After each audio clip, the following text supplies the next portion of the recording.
የላፍቶ ዕለታዊ ዜናዎችን ይዘንላችሁ ቀርበናል። ከዜናዎቹ ጋር አበባይ መንግስት ነኝ። የ2017 የትምህርት ዘመን የ12ኛ ክፍል ብሔራዊ ፈተና ለማካሄድ ቅድመ ዝግጅት መደረጉን የንፋስ ስልክ ላፍቶ ክፍለ ከተማ ትምህርት ጽሕፈት ቤት ገለጸ። የክፍለ ከተማው ትምህርት ጽሕፈት ቤት ኃላፊ አቶ በላይ ነጋሽ የ2017 የትምህርት ዘመን የ12ኛ ክፍል ብሔራዊ ፈተና በኦንላይን የሚሰጥ በመሆኑ በሁሉም የመፈተኛ መስጫ ጣቢያዎች ላይ የቅድመ ዝግጅት ስራ መሰራቱን ገልጸዋል። በክፍለ ከተማው የ12ኛ ክፍል መልቀቂያ ብሔራዊ ፈተና በ14 የመፈተኛ ጣቢያዎች በ4 ዙር የሚሰጥ መሆኑን የጠቆሙት ኃላፊው የፈተና መስጫ ጊዜው ከሰኔ 23 እስከ ሐምሌ 8 ድረስ መሆኑን ተናግረዋል። ሀገራዊ የፈተና ስኬት ለማስመዝገብ መግባባትና ቅንጅት ያስፈልጋል ያሉት የክፍለ ከተማው ሰላምና ጸጥታ ጽሕፈት ቤት ኃላፊ አቶ ደረጀ ድሪብሳ ፈተናው ፍጹም ሰላማዊ ሆኖ እንዲጠናቀቅ በቁርጠኝነት መስራት አለብን ብለዋል። በክፍለ ከተማው ከሚገኙ የሰላም ጸጥታ፣ የደንብ ማስከበርና የፖሊስ ኃላፊዎች እንዲሁም በየደረጃው ከሚገኙ የትምህርት ዘርፍ አመራሮች በ2017 የትምህርት ዘመን የ12ኛ ክፍል መልቀቂያ ብሔራዊ ፈተናን ለማስፈጸም በተዘጋጀ የጸጥታ እቅድ ዙሪያ ውይይት አካሂደዋል።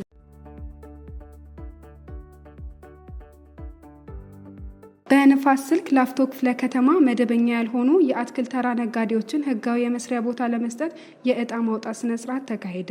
እጣ የማውጣት ስነ ስርዓቱ መደበኛ የንግድ ስርዓትን ለማስያዝ በወጣ ደንብ ቁጥር 184/2017 መሰረት መሆኑ ተመላክቷል። በዛሬው ዕለት በክፍለ ከተማው ወረዳ 15 መደበኛ ያልሆኑ 1036 የጎዳና ላይ ነጋዴዎች እጣ የማውጣትና የስራ መለያ ልብስ፣ ፒፕስና ባጅ የማሰራጨት ፕሮግራም ተካሂዷል። የንፋስ ስልክ ላፍቶ ክፍለ ከተማ ንግድ ጽሕፈት ቤት ኃላፊ ወይዘሮ አዲስ ጌትነት በአትክልት ተራ 550 ህጋዊ ነጋዴዎች ብቻ መኖራቸውን ገልጸው በርካታ መደበኛ ያልሆኑ ነጋዴዎች ለግብይት አዋኪ በሆነ መንገድ ተሰማርተው እንደሚገኙ ገልጸዋል። የእጣ ማውጣት ሂደቱ በአትክልት ተራ ህገወጥ ነጋዴዎች በህግ ማዕቀፍ መሰረት ስርዓት ለማበጀትና ጤናማ የግብይት ስርዓት ለመፍጠር ያለመ ነው ብለዋል።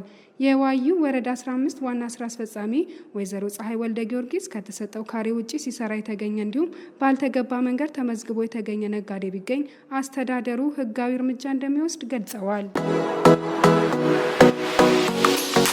የንፋስ ስልክ ላፍቶ ክፍለ ከተማ ወጣቶችና ስፖርት ጽሕፈት ቤት ከአዲስ አበባ ወጣቶች ማህበር ጋር በጋራ በመተባበር ለማህበሩ አመራሮች ስልጠና ሰጠ። ስልጠናው የአዲስ አበባ ወጣቶች ማህበር ህጋዊ ድንጋጌዎች እንዲሁም የክረምት የበጎ ፈቃድ አገልግሎት ላይ የማህበሩ አባላት ሚና ላይ ያተኮረ ነው። በስልጠናው የክፍለ ከተማ ወጣት ማህበር ሰብሳቢ ወይዘሪት ገነት ሙሉጌታ አባላቱ ህጋዊ ማዕቀፎችን ተከትሎ እንዲሰራና የወጣቶችን ተጠቃሚነት ላይ የነቃ ተሳትፎ ለማረጋገጥ ስልጠናው ጠቃሚ ነው ብለዋል።